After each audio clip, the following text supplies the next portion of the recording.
wabarakatuh. Perkenalkan, kami dari kelompok 1 akan menjelaskan perkembangan ilmu pengetahuan dan teknologi bangsa Indonesia pada masa kemerdekaan. Sebelumnya izinkan kami memperkenalkan diri kami terlebih dahulu. Nama saya Adi Sanadi. Nama saya Carsono. Nama saya Maulida. Nama saya Nelsanur Alia. Nama saya Nina Tania. Nama saya Pandu. Nama saya Delis Dinamanda. Nama saya Yusda.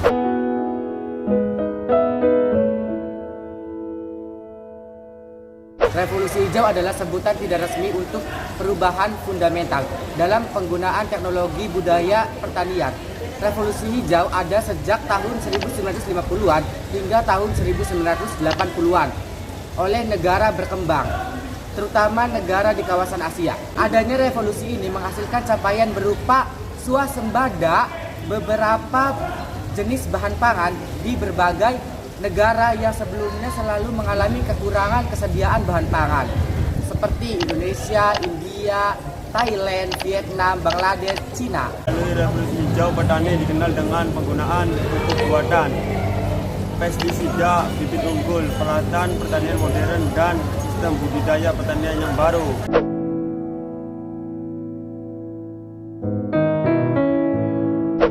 Lahirnya revolusi hijau berlatar belakang oleh berbagai kondisi global masa itu, antara lain hancurnya lahan pertanian akibat Perang Dunia I dan Perang Dunia II. Laju pertambahan penduduk yang meningkat drastis sehingga kebutuhan pangan juga bertambah.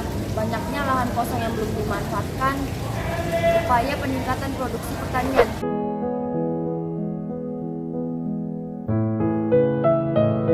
Revolusi hijau di Indonesia.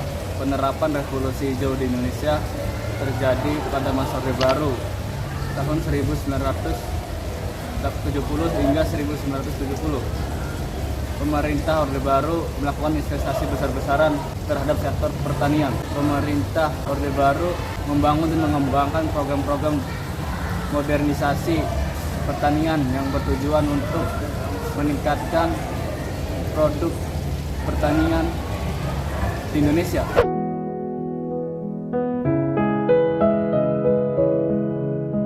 Dalam buku Petani dan Penguasa Kayu Nur Fauzi pada tahun 1999 terdapat 4 usaha pokok yang dapat dilakukan untuk peningkatan produksi pertanian, yaitu 1.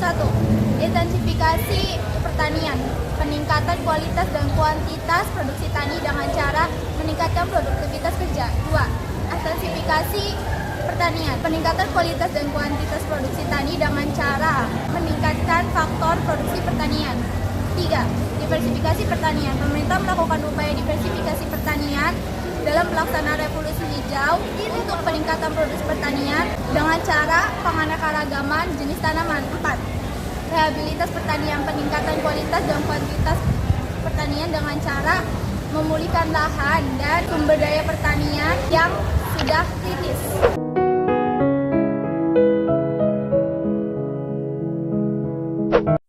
Pada tahun 1980-an, pemerintah Orde Baru mengeluarkan program yang terdiri dari 5 asasa utama, yaitu 1. Pemilihan dan penggunaan bibit unggul.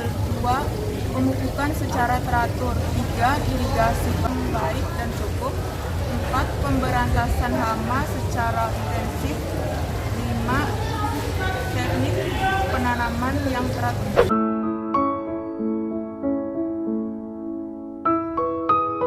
Dampak revolusi hijau.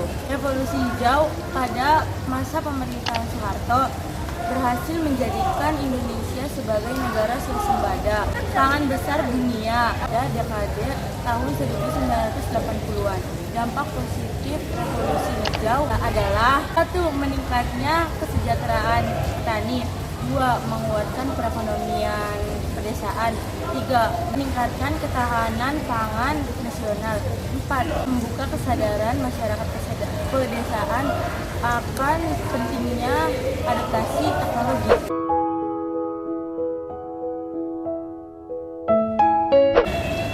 Revolusi hijau tidak hanya memberikan dampak positif, namun memberikan dampak negatif. Berikut dampak negatifnya. 1. Ketergantungan petani terhadap pupuk kimia dan pestisida yang tidak ramah lingkungan. 2. Penggunaan teknologi modern dalam usaha bertani yang belum rata menimbulkan kesenjangan. 3. Munculnya kapitalisasi dalam sektor pertanian.